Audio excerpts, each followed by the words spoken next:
Okay, good afternoon, everyone.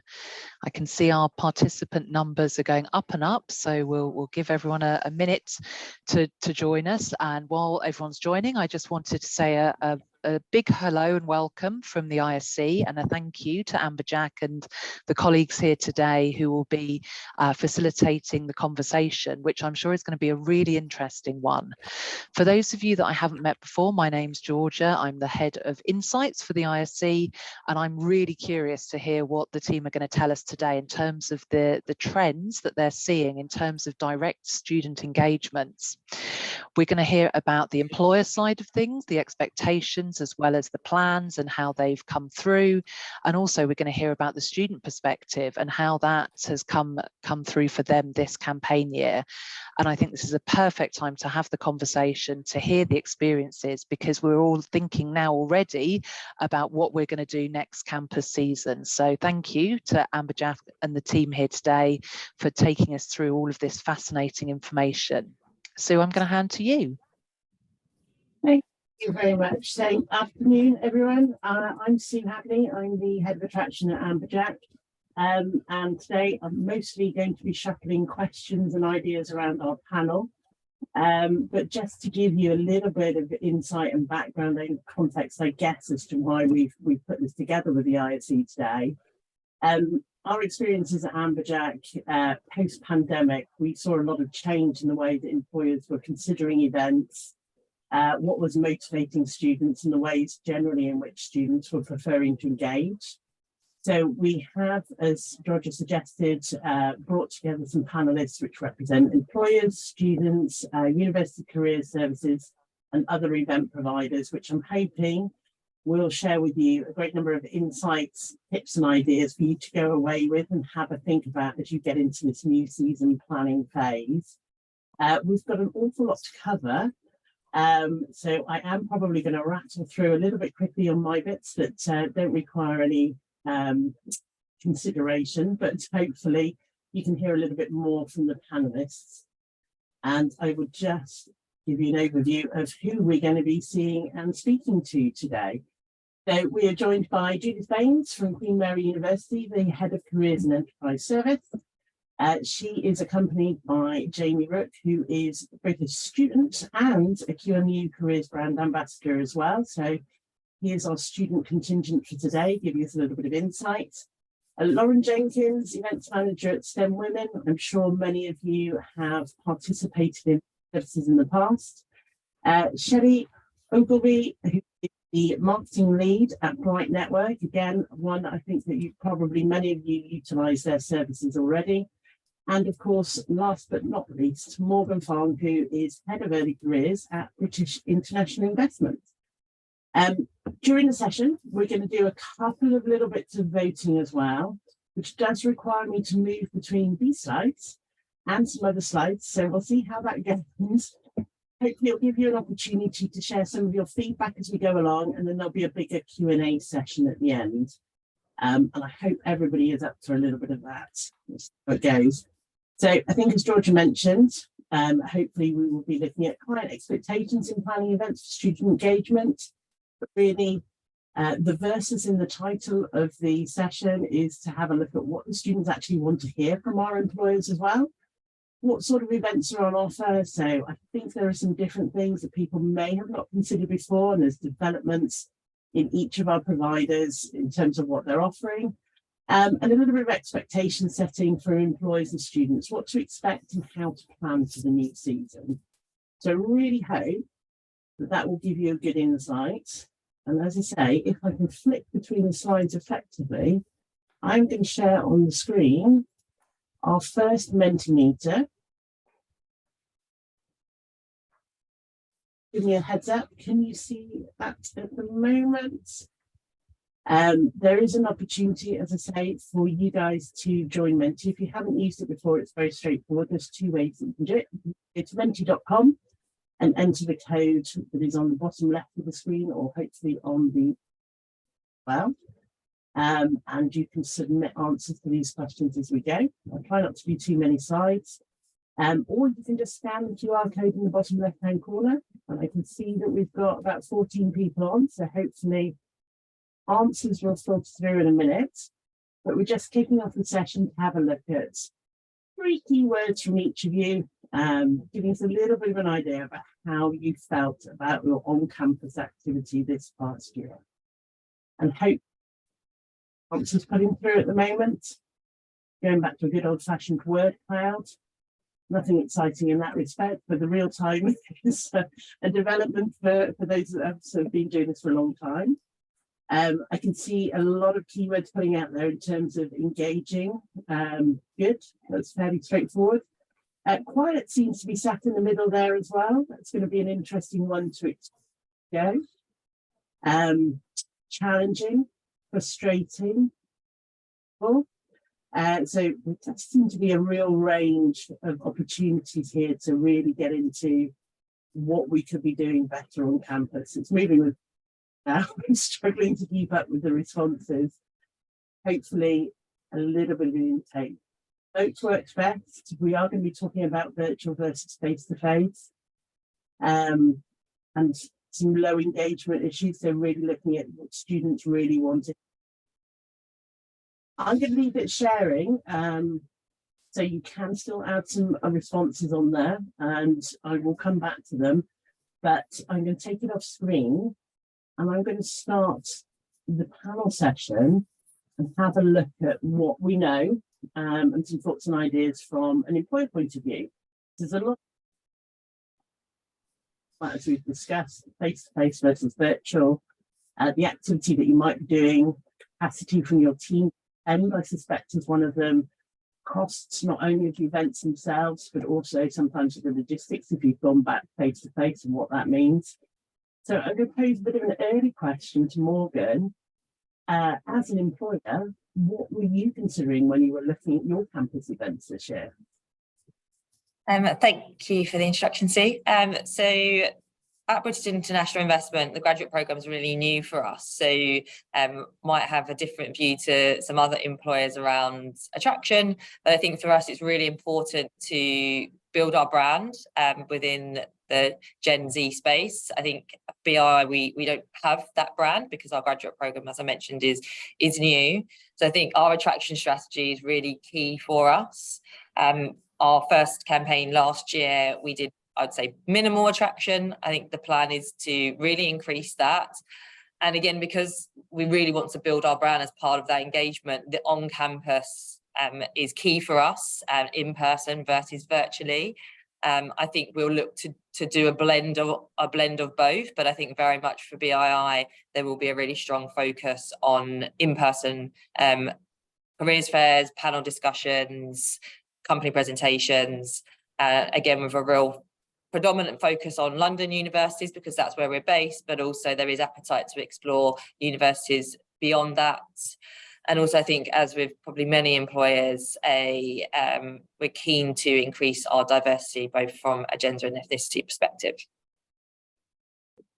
In the small sort of toe dipping in the water in terms of events this year, was there anything that worked particularly well for you on campus or in your engagement with students, whether that was virtual or face-to-face? Anything that worked particularly well? I think that the panel discussions that we attended were great. I think that a lot of students want more information, but I also do think that students welcome that face-to-face interaction as well with organisations, but also those skill sessions to really understand what your recruitment process looks like, what they can expect. And so I think that the engagement that we did last year worked really well, but I think that we will look to expand upon that and probably do a lot more skills-based sessions. And also we did a virtual UK-wide presentation last year. I think we will look to host something in our offices for actually to be able to give people the opportunity to actually come to our offices and really get a feel for our culture and to really understand our business. Side question of Judith in this, actually, from a university perspective. One of the challenges for us is getting the right mix between what clients want to impart to students by way of information sharing, but also what students are wanting to hear. So do you find typically inquiries and conversations that you're having with employers, do we enough, or are we a bit led by what is available on the market for ease, I suppose, and what employers actually want to share? You cut out a bit there, Susanna. I couldn't tell what you said. Sorry. No, I was just asking, in terms of your conversations with employers, yeah, are you finding that we're being led by what is available on the market and going out, or are we really taking on board what students are looking for? And just that twist between whether we're being student-led or if we're being the event market-led at the moment? I think we're finding that a lot of employers are really aware that this is as difficult for us as it is for employers being back on campus, and what will work and won't work, because we've got, I know we'll touch on this a bit more after, because we've also got the cost of living crisis, which is very big for students. So they're wanting to travel is, you know, they just don't want to do that as much. So we've found that employers have just really worked in partnership with us, and we've had, you know, just a conversation about what's working, what could work, and have been quite accepting with the fact that we're still in a kind of piloting things era. So semester A in the early weeks was, I think, quite tense for all of us. We didn't know what would work, and would the students turn up, and it was and employers just went with it, and it worked out really well. And then I think we just all started to get a handle on, as far as we could see, that students wanted, you know, they no longer wanted one employer doing information. That's the world of online delivery. That's what online delivery is great for, is information giving, telling people about your program. And there was a real need, probably due to COVID and just not getting that work experience anymore, and being out there, being able to visit employers. They really wanted to know more about the culture and speak to several members from a company. And if there was an event, they didn't want one employer, they wanted several employers. And they were just desperate to get those insights from employers, and also to learn something, try something out, learn a skill. And I think the thing for us that came across quite quickly is information giving, which used to be quite a big thing, was just no longer of interest, because that was, hey, we can join a webinar for that. And there's so many information sessions being pushed out by employers anyway. It had to be something different to get the students to come in. So we found the employers were just having that open dialogue with us and trying things out. And, you know, we're actually happy to do that. Thanks, Judith. Morgan, do you think that the way that you will engage, I think you've suggested more skills workshops and things like that, is that something from a BII perspective that you feel that you can facilitate? You have a very small team. You have, you know, lots of volunteers. I know they're very, very keen to get involved, but do you think that you're able to match what students are looking for in terms of event types and the information giving, but potentially in different ways? Yeah, that's a good question. I think because we're only hiring small numbers, obviously our graduate program's new, but our numbers aren't anywhere near the likes of a PwC or an EY. We will have to prioritise, you know, our capacity and where we spend our time. But as you mentioned, I'm also really lucky that I work at an organisation where I could ask anybody across the two teams where our graduates will sit, can you come and support and do a skills session at LSE, at Warwick? They're happy to do that on multiple occasions. So from a capacity perspective, I don't think we'll have too much of an issue. Obviously, everyone, there's a cost perspective that we do have a budget around that. But I think that blend of careers fairs, panel discussions, company presentations is something that we'll continue to do. We've actually still quite a strong focus on the face-to-face careers fairs, because obviously I've mentioned that we are really still trying to build our brand. We have a great brand. We offer something very unique to the graduate market, which, you know, a job with purpose over profit, but you still have that investment side. I think we've got a great story to tell. So although obviously, Judith, hearing from you that, you know, that there's less interest around like insights and company information, I think we are quite unique that we have a very different messaging, which I think that is very well received. So I think we will still look at that blend across the different types of ways to engage with students. But I do think that the skills sessions, I think is particularly important for us because our process and our assessment centre is probably very different to what other organisations do as well. So being able to set students up for success when they do get to that stage, I think is really important, and giving them the skills to do that. And again, I think it will be doing a mix of a hybrid approach to them being virtual and face-to-face, depending on engaging with the universities and what they're telling us their students want and their students need, and being flexible with that, because there's no point in us turning up to a university to do a skills session when 4 people turn up, versus actually if we'd hosted that virtually, we would have had 40 people turn up. So I think it's just partnering with the universities and to really understanding their students, because I think different universities will be seeing different trends. And I think that's probably a great lead into what will be our next discussion point around student engagement. I'm looking, Judith, at the, well, for everybody really, I'm looking at the word cloud at the moment. As I say, there's a lot of comments on here about unpredictable,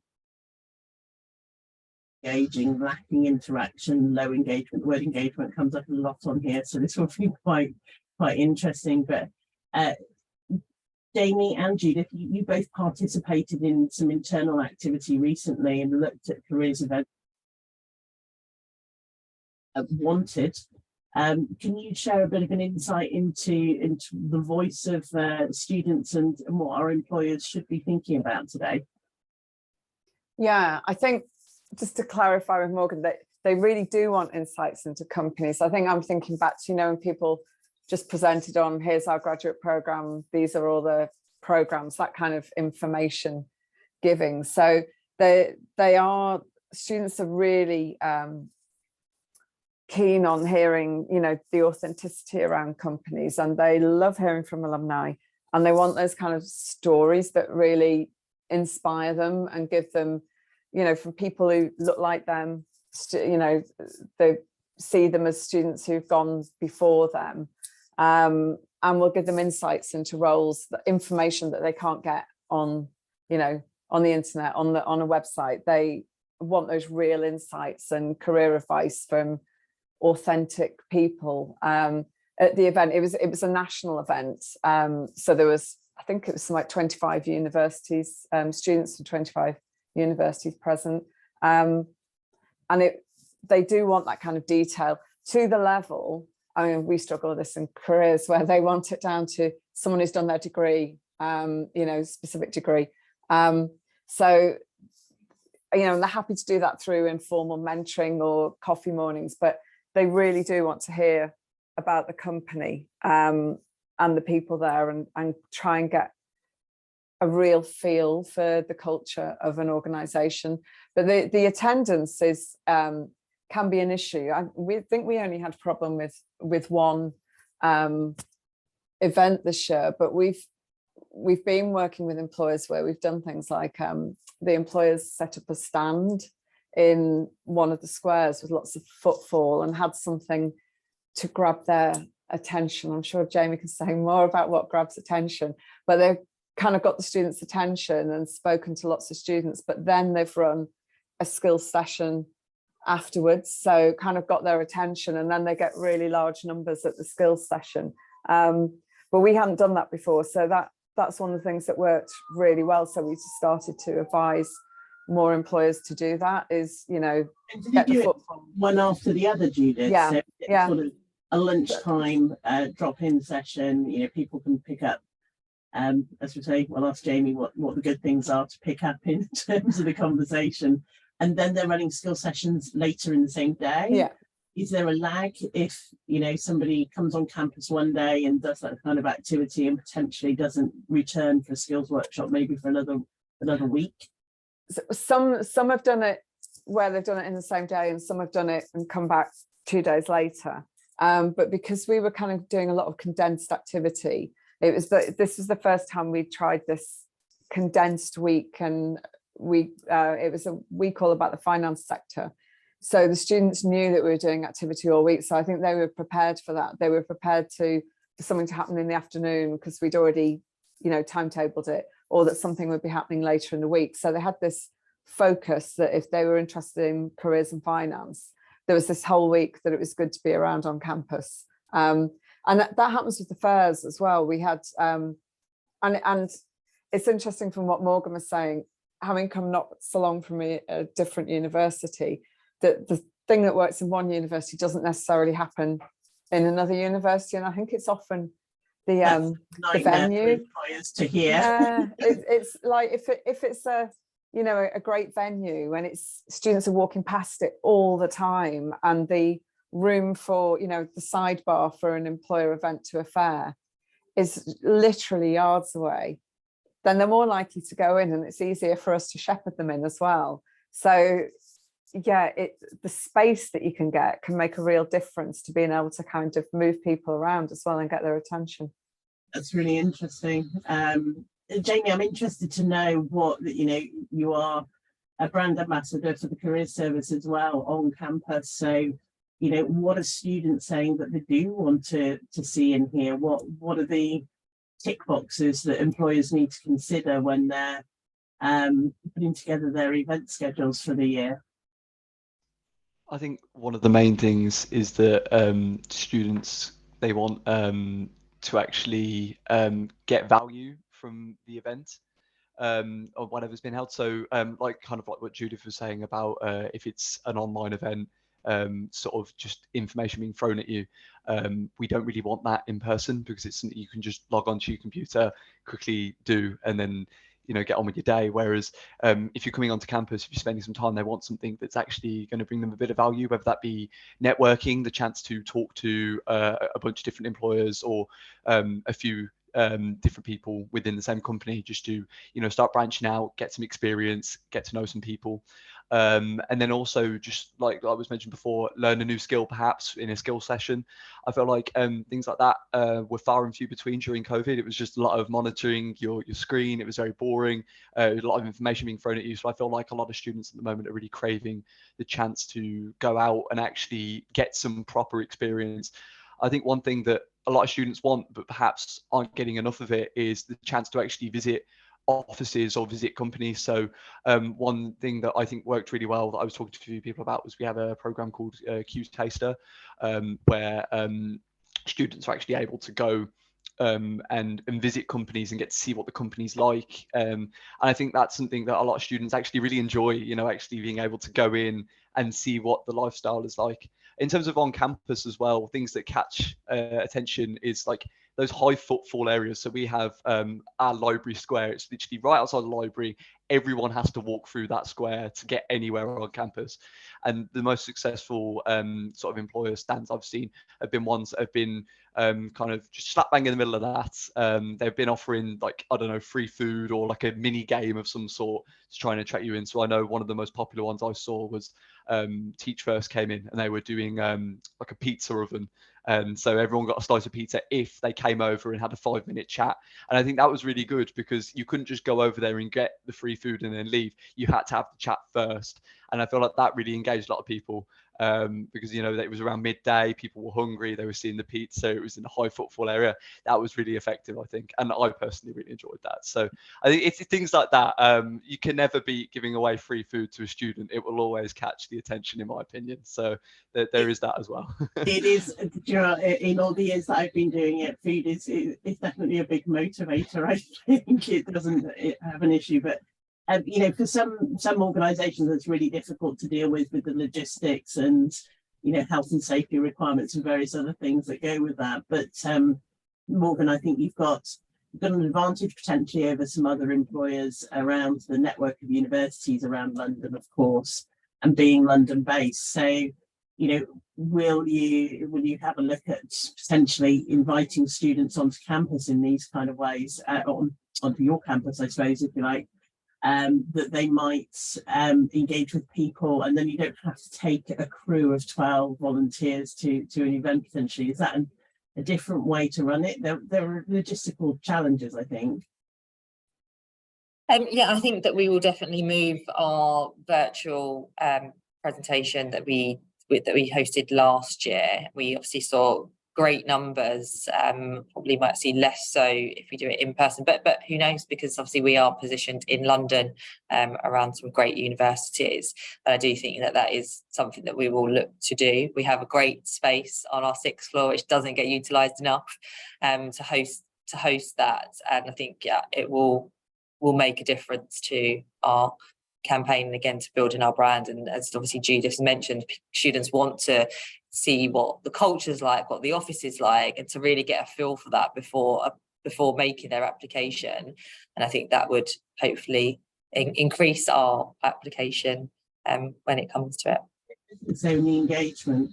And Shelley, probably turning to you from a Bright Network point of view, you've obviously just released What Do Graduates Want, your annual insights reports. From a student perspective, we're really going out and finding out what members are talking about.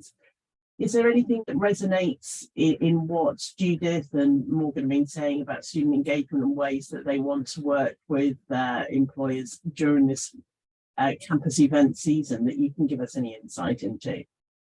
Yeah, absolutely. I think one of the key themes that came out of the research was this theme, and this it's actually been building over the last few years, but much stronger this year than in previous years, is that feeling of wanting authenticity and transparency from employers, whatever sort of engagement they do, whatever initiative they run, whether it's a skills session, whether it's more of a get to know us in our offices or whatever it might be.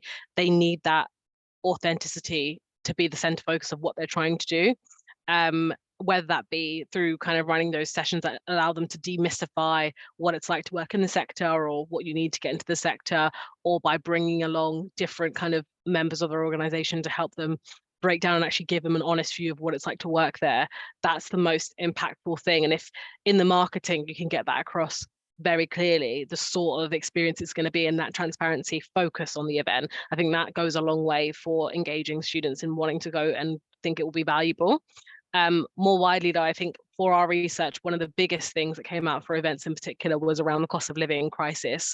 And there's a few different impacts that came out of this, but for events in particular, it was a very even split. So I've had a few people talking about moving away from, I know Morgan, you mentioned moving away from doing it virtually and trying out in person and things, but we saw that 50% of respondents are thinking about changing their perceptions of attending in-person events due to the cost of living crisis, which equally then means that 50% are saying they won't change their perceptions, but what it means is that half are thinking about reconsidering attending those in-person events and opting for more virtual events, or researching employers online instead, mainly due to cost considerations of being able to attend those events. Even if they're on campus, it could be conflicting with kind of part-time jobs or anything like that, or the fact that they just don't have the ability to get to an office visit or whatever it might be. So it's something that either way you look at it, it highlights a need for options and being able to provide a variety of options for people to engage with you, no matter which way they want to go about it, because we are in this post-COVID world and post-COVID world where everyone's kind of making decisions for themselves on what they want, and it changes every week and changes every month whether they want to attend an in-person event or a virtual one. So trying as much as possible to focus on how you delimit how someone can engage with you, I think is the most best way or surefire way to kind of limit losing engaging some of those really great talent that you'd want to have at these events. It makes it quite challenging, Shelley, I think, when you come up with results that say 50-50. I think for employers that they're wondering now which way to turn. Somebody wants a definitive answer, of course. And I think blended, I suppose there are two definitions of blended. I think it's a blended approach, so different types of events at different times for different purposes. As opposed to simply a careers fair that is offered both virtually and physically, not that kind of blended I think we're talking about. But yeah, for an employer considering how they attend these events now, the 50-50 is quite a challenging split on part of the members that voted for that. And I think the only solution is to, and we'll talk a little bit more about expectation setting a little bit later on, talk about how you plan that activity and set your expectations based on all this information that is coming through in terms of how students want to engage. And some of it's in the promotion, actually. There's probably a question back to Judith. I think it's something we've experienced this year in terms of the planning is, you know, you need enough time to promote if you are coming onto campus, if you're doing a bespoke event. Is that something that you see and you recommend? Is there a timescale people should be working to? I think in terms of where careers services are putting together their programs, I think, I don't know what everybody else is doing, but we've got this kind of 3 ways of doing it. So we've got these kind of themed weeks, which we have to move to organise a lot earlier, because we need to pack a lot in and book rooms, and we want to do case studies around it from alumni, etc. So it takes a lot of planning to do things like that, and in the same way it would do a fair. But at the same time, we are still going to have a kind of an ad hoc program that falls outside of these themed weeks. But the other area, I think, the ad hoc and work aligned to the academic schools. So although we plan with the academic schools now, so we're talking to the schools about running, say, speed networking event for a particular cohort of students. It doesn't really, like, because it's a timetable session, it will appear in their timetable. So you don't have to do an immense amount of marketing around it, because it's publicised to the students through the curriculum, and the careers consultants will push stuff out. But our experience is that doing a lot of forward advertising of student events doesn't really work. I'm sure Jamie has something to say on that. We find that if we're following sign up to events that we're running for employers, it's that real kind of boom over the weekend and in the few days before. So the week before, we might be a little bit of a panic, you know, going, oh, I've got X number, and it's really last minute. So it's, you know, we try not to panic about that, and it will come out last minute. But the stuff, sorry, that's very vague. The work we do in schools, if we run something at school level, for employers, it may not quite tick the box, because where you're degree agnostic, you're getting a cohort of students like, you know, engineering, which might work for engineering, but, you know, it's harder. So we try really hard to book those events out to the cohort we're doing it for. And then once we've got as much interest from that particular cohort, because there may be money exchanging hands with the schools, like on the sharing the cost of the catering for a speed networking event. When we know it's full, we'll then open it out to other students who are interested in those companies. So that's what we tend to do now, is pack it with that school. So, but you know, if it's done at a school level, you're going to have a guaranteed audience if it's a timetable session. And can you, just for everybody on the call, can you explain the difference between a timetabled session and, you know, maybe a more bespoke one, just so that everybody's really clear on the kind of things that might fall into timetable sessions? So so we'll all use different terminology. So timetable for me as well, and they've given us a slot in Jamie's timetable. So he's expected to turn up that week. He may not turn up if it's not got academic credit attached to it. You know, if it's not got academic credit and he knows he doesn't have to go to pass the exams, then he may not turn up. So we work harder and harder with the schools to try and get things embedded in a way that has some credit, or they, you know, so that we know they have to turn up rather than pass fail. And in some it will be timetabled, but not in curriculum. So it'll be co-curricular, extracurricular, universities and our terminology. So the students know it's happening and they're encouraged to go. Some of the schools decide to do everything themselves in 1 week. So they'll designate a whole week to careers activity. We have that in some of our science and engineering areas, and that works really well because the students know that's the week they're turning up, and there's days of activity. So that can work really well as well. So it changes. Just to make my life complicated, it's probably different for every single program. So there's a lot of planning and negotiation goes into it. Jamie, is it fair to say that is a factor about whether it is a timetabled event with a level of expectation, or whether it's entirely free will, so to speak? I mean, it completely depends on the student. I think in personal experience, knowing from course mates I've got all across different universities, not just Queen Mary, it tends to be, if you're in your final year, you might be a little bit more likely to go to these ones of your own free will, if you will. But it tends to be, especially for your first and your second years, that if it's not actually compulsory that they have to do it, they probably won't. I mean, there's the odd exception, but quite often these ones where you have to do it, it's like embedded, tend to have a much better turnout. And I suppose it makes sense, because if there's a risk that they're not going to pass if they don't go to this event, then, you know, it makes sense that more people would turn up. But you know, it does depend. I think there are very successful events that go on before exam season. I feel like sometimes I've seen employers advertising sort of an event a week before our exam season starts. And I know for a lot of students, they just can't feasibly do that, whether that be because they've got so many lectures plus they're revising, or whatever it may be.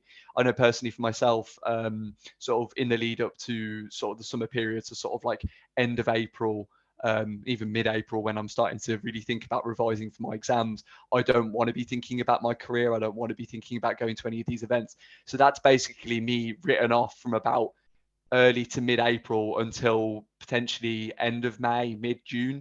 So, you know, sometimes events during those times might not have quite the turnout expected, just because there are so many students that are focusing on revision, or just not wanting to think about careers because they know they've got their exams hanging over them.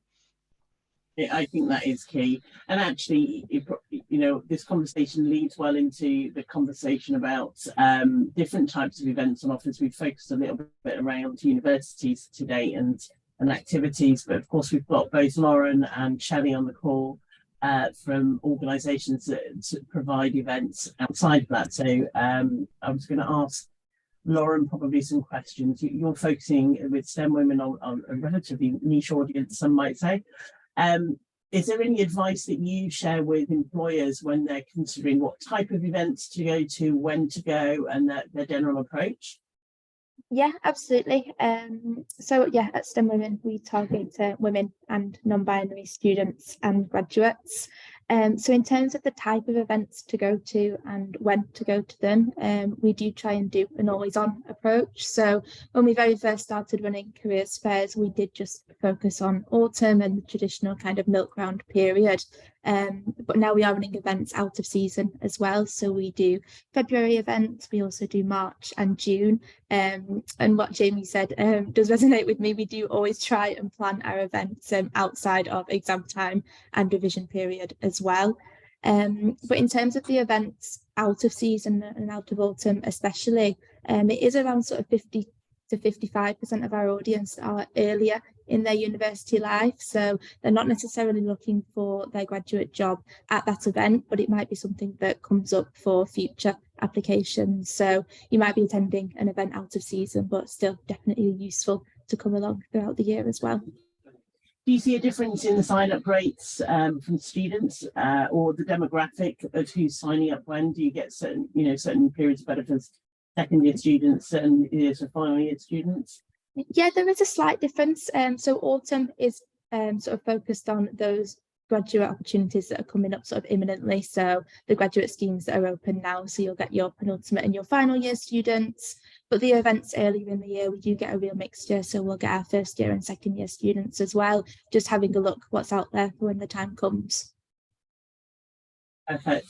I'm going to ask Shelley a question, but I'm going to be a little rude, Shelley, and I'm going to put up the next Menti questions just while you're doing that, so that we can get responses. I'm slightly conscious of time, and you can all hopefully see Just the word cloud very briefly before I go, there's a lot of mix there as well. But my question for you, Shelley, was going to be, how do you, what sort of feedback have you had from the events that you've run this season?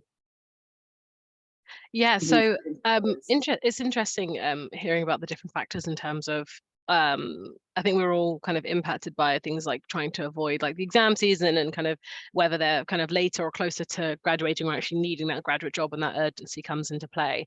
But the feedback that we've had from some of the bespoke events we've run with our partner employers has been really positive from students. I think because we've started to try to like delimit ourselves from the constraints of, oh, it's during this time, and actually we think students will be less engaged, but because actually when we work harder with the employers on actually what it is that we're running and what sort of engagement that we're doing and what the value is in it for the students, we see far better engagement regardless of the time of year and regardless of whether they're first years or final years. So we actually ran an event with one of our partner employers who's an investment banking firm, which was targeted to first years. And obviously investment banking is one that kind of it's more than other careers, it's probably one that you would start to consider in your first year due to kind of salary considerations and things. But what we found is that because it was specifically fast tracking them onto, I think it was a kind of internship program that they had coming up, and it was only for first years. And it was the way that they marketed the event was specifically something that was exclusive for first years, which they don't often get a lot of things targeted to them at all. So it felt like something that is very pertinent for exploring the world of investment banking, open to a wider range of first years, but something that other companies weren't doing and other opportunities weren't there for. And plus with that kind of incentive or initiative of actually we're looking for people to onboard into our internship program, it gives them a lot more reason to then want to attend and turn up. And the engagement was really strong for that event.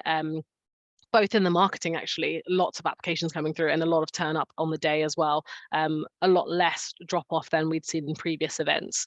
And I think that really encapsulates, that case study kind of encapsulates what employers should be thinking about when they're running these events is, yes, like Lauren and Jamie were saying, like it's really important to think about those timings, and also just for the care of the student, just to keep in mind that they have exams on, they have a lot going on, but equally not to always be so limited by that. If you can really be confident that the opportunity that you're offering the student is invaluable and you can get that value across to them, there's no reason why you can't proceed with an off-cycle or out-of-cycle event. I think some of that must be in the planning, Shelley, just in giving everybody enough notice so that they can. But you're right about probably not impacting the well-being of students by planning too much. And that's what it feels like, I think, in the autumn period. And Judith, we've spoken about this a little bit, a change in a way that QMU are approaching things, because the autumn period, everybody is desperately trying to get out from the beginning of October to the middle of November. And, you know, with as many early careers employers as there are on the market these days, that makes it quite a tight schedule for people. I know you're making changes, and you can see on the screen here what people are saying that they're interested in attending. I don't know if there's anything interesting or surprising, but I know that you're revisiting what you're doing at QMU and the structure and approach that you're going to have to events to try and, I suppose, do the very thing that this whole topic is about, is balancing employers and student needs in terms of getting these students opportunities to go out to work after graduation. Oh, yeah, I'm surprised at the taster sessions on the client site, actually, because at the Careers Peers conference last week, students were really keen on going on to employers' sites. So that is something that we still do. So we're going for themed weeks. So we're going to flag up that we have these condensed weeks. And as I said before, we'll have all the social media being pushed out and case studies. And one of the things that the students fed back last week is they thought employers could help career services more with case studies of videos or written ones of that kind of day in the life, what it's like to work there. If they've got any of our alumni, share those with career services. So we want to kind of push all of that out around the time that we run the themed week. So it's a very condensed in the students' faces week around it. And it feels like you need to concentrate for 1 week, and then there's a gap, and then we do another week. And of course, all those students aren't going to be interested in all of those weeks. So we're trying to make it kind of more convenient for them by them just thinking this is 1 week that I need to travel onto campus. But alongside that, we brought back a central program. We thought that was gone forever, really, a central skills program. We brought one back in semester B, and the themes were slightly different because we were picking up from employers and from students' concerns. So whilst we were doing them around recruitment themes, and we were switching to things like Think Like an Employer, where we were trying to get employers to come in with kind of mock CVs and get the students to shortlist them in the order they thought they'd be interviewed, and then the employers give them, you know, the feedback on how they would have shortlisted them. We also had, in addition to the recruitment themes, more around kind of resilience, confidence, how to communicate in the workplace, picking up from something that Stephen Isherwood posted on Twitter, that teamwork's now become a big issue in the workplace for employers because they've not had that experience. So we try to go along with the kind of the themes that have emerged from COVID, but we've designed it to make it easy for employers so that we could put an employer in there instead of us to run the same topic. So resilience or confidence. So it would probably attract more people if it was an employer, but we were getting around 40 students attending each session. So we're trying to have a flex where we know we can deliver it if an employer is not interested, but if an employer wants to do something, it's ready, timetabled, and they can slot in, and they can do it jointly with us if they want. So we're trying to have some, you know, the really big themes, and then have a kind of skills program running around it. We're also using the students more, so we want more Jamies, because we're slightly, I say off campus, we're across the road from the main site, but it is the Mile End Road. It's quite tricky to cross. so we want more Jamies there, actually going out to the students and really, you know, pop-up stands, really pushing why they should be using the service. And I think it's that authenticity again that we're thinking when we do our, you know, when we do inductions. It hasn't gone away, has it? In all the years have a student telling them why they should use the career, telling the first years why they should use the career service, not a careers advisor, you know, because it's students they want to hear from. So we're trying to, we've really, you know, heard what they're saying about authenticity. So we really want to bring that voice in, but we are very mindful of the cost of living. And I went on a site visit. We have the Q Taster program that Jamie mentioned, and we also have a student consultancy program, mentoring program, where the employers can fit in and do something quite niche. So they might give students a problem on the student consultancy project to solve, and they don't have to pay to go anywhere to do that. You know, they can do that online. Mentoring they can do online, but the taster visits, they were very, you know, a student explained to me that for her, she works all day on a Wednesday, and she had to really think about that decision to give up the work experience for 3 afternoons. But she felt it was really, really, you know, she was really glad she did it. It was really valuable, but she had a lot of friends who couldn't do that, who couldn't give up the work experience and spend £7.50 coming in. So that's his big issue. I'm slightly conscious of time because we're having a great conversation, which is great. So I just thought I'd take a moment probably to talk a little bit around expectation setting. What I will do is I will do the same thing and take me off screen whilst I do that, and probably allow you the opportunity to ask some questions. We can get onto the question session in a moment. But I think expectations is one of the things that it's easiest to fall short against. So students have expectations about what they want to hear from employers, and employers are trying to find out ways in which to deliver that. It's important. I think one of the things that came across in our preparation for this session and our planning is that every interaction that you have with students shouldn't be a waste, but setting your level of that is, and what information you are sharing is, you know, you need to set that against different event types. So make sure that your expectations of who you'll speak to and how many and who will turn up at a careers fair shouldn't be the same as company presentations, etc. So just looking inside yourself, talking to the careers service about what you should expect to receive from that event, but no interaction is ultimately a waste. One of the things we've also discussed, I think, in the background, probably more than on the session today, but it is a really interesting one, which is the interaction that you have with students at different stages of their career search. And Judith, I think you shared some interesting stats with us around the undecideds, people not knowing what they want to do after university. It is fairly similar in the first, second and third year for many students as well. So not being afraid, I think a lot of employers might go to the event and say, well, careers fairs are full of second year students. People are also, you know, students are trying to learn what is their career after university. So really that engagement and setting your expectation, you are helping to influence people with knowledge and how we might go about, you know, engaging with them at an appropriate stage when they're ready to start making decisions as well. I think being clear about student expectations on an event, so whether you're covering expenses, if you are inviting them to an insight event in your own facilities, but what they will expect to learn, what their takeaways will be from that, so that they can really buy into what it is that you're offering. Just being really clear about what they will gain from their participation as well, and accordingly setting your expected sort of action points thereafter and your expectations on return on investment.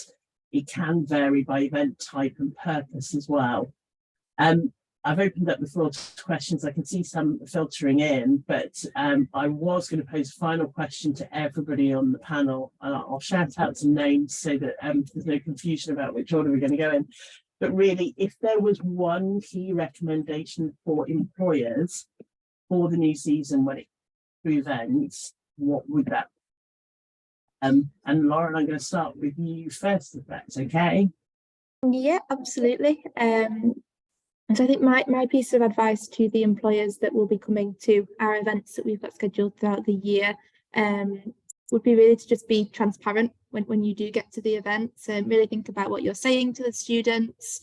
Our white paper in particular shows that students and graduates really value diversity these days, and that goes beyond race and gender as well. So if you can come with some concrete examples, even if you're not the best in that area at the moment, if you can tell them that it's something that you're working on and you can give examples of what you are doing in that area, I think that will make you stand out as an employer of choice.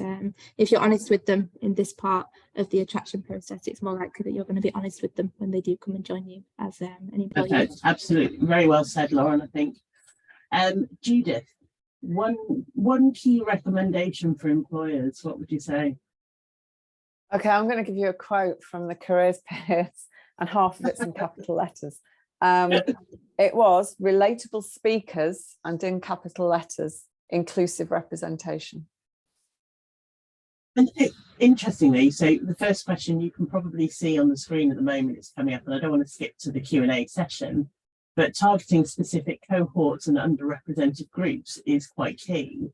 For an organisation that has an ambition that exceeds their current position in terms of underrepresented groups, and so they're working towards something, how can they deliver representation potentially in an event if they're not quite there yet, but they want to talk about it as an ambition?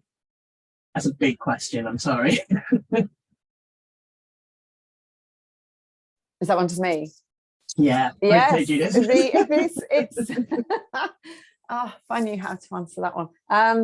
Yeah, that is we have that debate a lot. You know, if you're trying to recruit for diversity and you don't have it, how do you demonstrate that? I think, again, it's about being really transparent and authentic about it and saying this is an issue for us and this is why we're coming onto campus.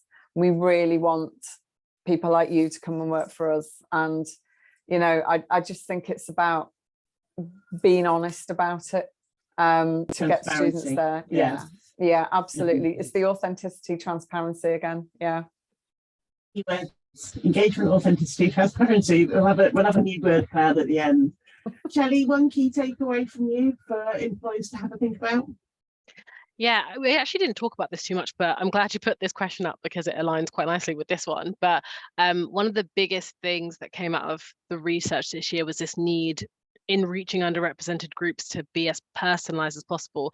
And we spoke about this in our kind of pre-call conversations, but this one size fits all doesn't work anymore. And I think so many employers still try to apply that to, right, we need to reach more Black heritage, or we need to reach women in STEM, and they just go take what they've done before and apply it and just go out to those groups and target them through like the lists or kind of different groups that they can reach where they know those students are going to be, but they haven't changed the offering, and that's where the offering is just not connected to the specific needs of those groups. So my key recommendation would be personalize, and create a multi-channel campaign that looks at that specific group's needs, what their pain points are, what their worries are, what their fears are, and applies that from the first thing they see to you, getting those messages across, to the events that you run, getting those messages across, and then even after the event as well, making sure that communication is still tied to those messages and those pain points and how you're trying to address those or support those any way possible. That consistency throughout all of the comms that they get from you is so important. That consistency and personalization. That's brilliant, and a really good insight, Shelley, for somebody to take away and consider. And Jamie, if you were to influence employers in any which way, what would you say their big key takeaway should be from today in terms of preparation? I mean, it's something that's been touched on a couple of times, especially by Judith, but I had to keep it short. If you've got alumni, use them. They are extremely valuable. We are always looking for someone that we can relate to. If you've got someone that's been in a similar position to us, we're more likely to be receptive of them. We will prepare some key takeaways. I'm going to share the questions on screen. I can field a few because I'm slightly conscious of time. I think we can probably come back with some more information about underrepresented groups, but thank you for the question. I can see with the likes on here, it's quite a popular one as well. Better conversion from booking to attendance. I think we've covered some of that, Judith, in today's session. The interesting challenge between how early to promote or how late to promote to try and get some people on board. Shelley, Lauren, I don't know if you get from external events, what's the kind of window out in terms of really knowing when people will turn up? I mean, and your actual turn up on the day, you know, how far ahead do you really get a sense and feel of that? Quite close to the event, actually. We don't want to invite them too soon because we do find that they either forget about the event or other things come up and they make other commitments. So it's not really until sort of a week or so before an event that we have an idea of our turnout rate. We do always get about a 50% turnout rate as well for our events. So we always over-invite just to make sure we've got the numbers on the day as well. Is that a similar story that you see at Bright Network, or do you have a longer run up? Yeah, definitely. And I think it's been different across the different types of events we do, but we've definitely started to reduce that kind of marketing window because it just doesn't make sense to go earlier because they don't know what they're doing and they're not ready to make that commitment yet. And what you find is people will sign up, but then they are much more likely to drop off because they've changed their minds or something else has come up. So the closer you can do it and make it feel like there's an urgency, that's the better, I think. I think that's really interesting because I think a lot of the feedback we've received on behalf of clients this year is about we need 2-3 weeks to really promote that, etc., etc. And that may well be the case, but I'm guessing that this is a learning here about conversion from booking to attendance. We do see a high dropout. I think a lot of universities are saying between 30 and 50%. So hopefully with just some of these small tweaks and adjustments, you might see a better improvement. I think one of the things from an employer point of view is trying not to panic when the numbers don't look like they haven't grown ahead of the event, in advance of the event, and perhaps a little bit nearer the time, because I think then what happens is employers are sometimes dropping out of the event because it doesn't look like a good sign up, and I don't think that's building a good brand message on campus and in terms of participation. So I think it's a multifaceted answer to that as well. Judith, you've got a personal question on here today. So somebody very excited to see you at QMU. Obviously your move has spread a good word now.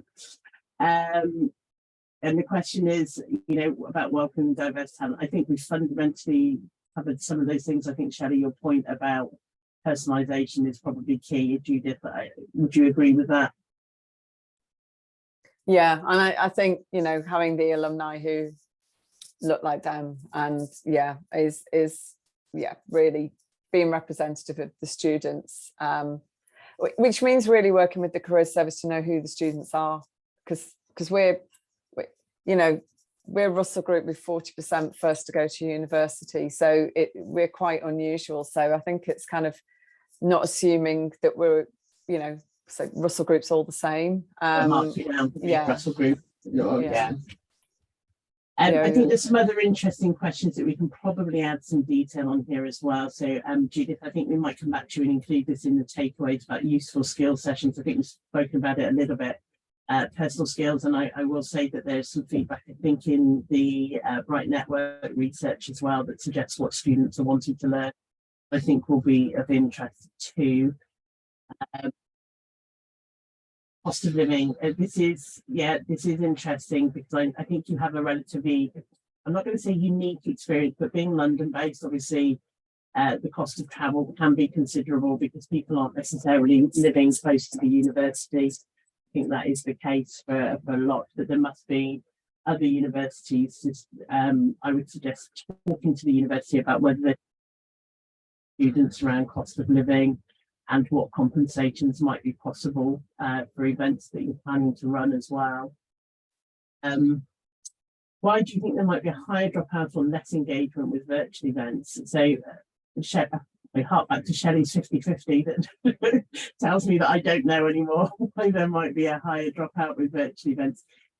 Some say that there are no barriers to entry with a virtual event, so you would have thought it was much easier for people to attend and the turnout should be as predicted.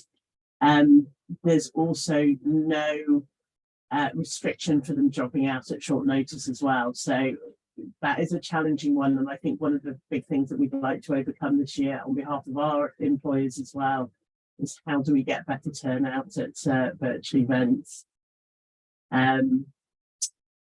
Again, I think this is a London question. Morgan had to leave us a little bit earlier about being a London-based employer. Students wanting to travel to visit them. Is that the case if you're in Huddersfield or Bristol, etc.? So, you know, again, cost of living crisis might come into play with this, and just timetabling, time away. And I think Judith made a good point about time away, not only potentially from study, but actually from working hours that you've committed to that enable you to go to university, bringing participation. A lot of people are financing their own university attendance as well. So I think that's definitely a key consideration. One to have a look at with your universities. Student unions, this is an interesting one. Do you find that having a partnership with the student union at the university to create excitement about the event? Do you do any work with societies? We do.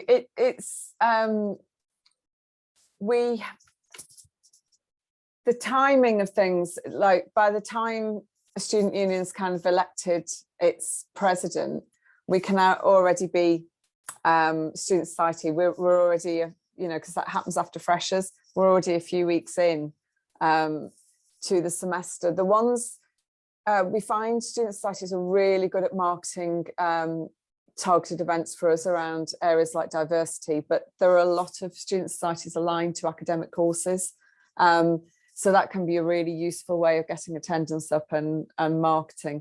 And we find course reps, we're going to have another drive this year to invite them to breakfasts, let them know what's going on, what's coming up that semester, and hope they spread the word, because their networks are better than our networks. And, you know, and that's why we have people like Jamie as well, because they can tell all their friends and use their own channels that students are happy to look at, rather than us invading TikTok or wherever they are. So yeah, it's I think a student voice.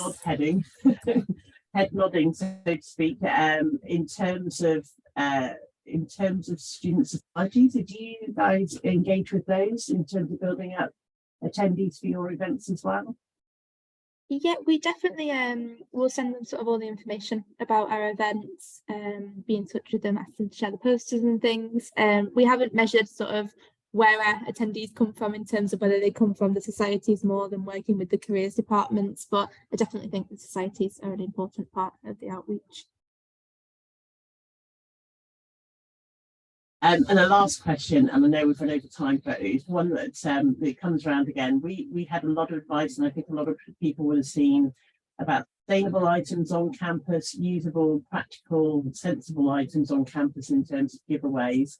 I think a lot of career services were advising, you know, drop the glossy brochures. I don't actually know anybody who does those anymore.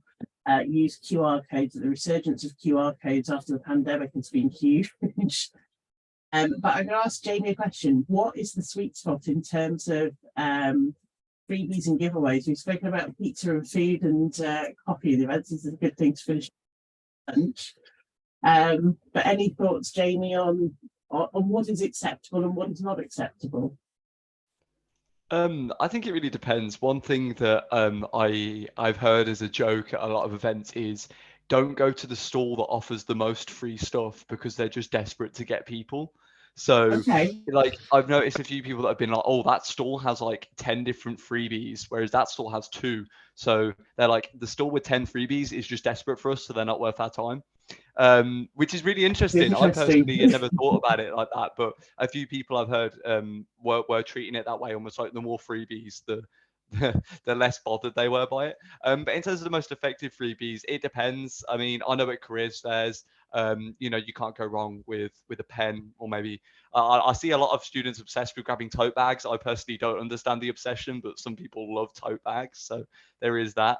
And then, you know, I never seen an event go wrong where there's been free food or like free coffee or something like that, because we're students, we run on caffeine anyway, so if we get it for free, it's great.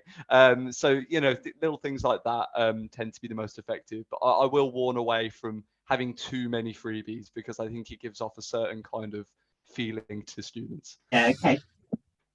It's really interesting and helpful. I think we've skimmed through the questions. I'm aware we're nearly 10 minutes over time. So I will probably just finish with 2 things. One, a big thank you to everybody who participated on the panel today, and everybody who sat through and listened. I hope you've had an opportunity to ask a question. And the last thing for me was just to say that we will follow up with some key takeaways, share those through the ISE and the recording, etc. I think share with any colleagues who weren't able to attend. But other than that, it's back over to the ISE, and it's an opportunity to sign off. Super. Thank you so much, everyone. And thank you for taking us through a very interesting set of questions and insights. I'm very conscious we're over time, so I will leave it there to say thank you. And the webinar will be available, as Sue says, with the takeaways in the next few weeks. So really looking forward to sharing that with you all. Thank you for attending, and thank you everyone on the panel, and Sue and Amberjack for hosting this event. Everyone. Thank you. Bye.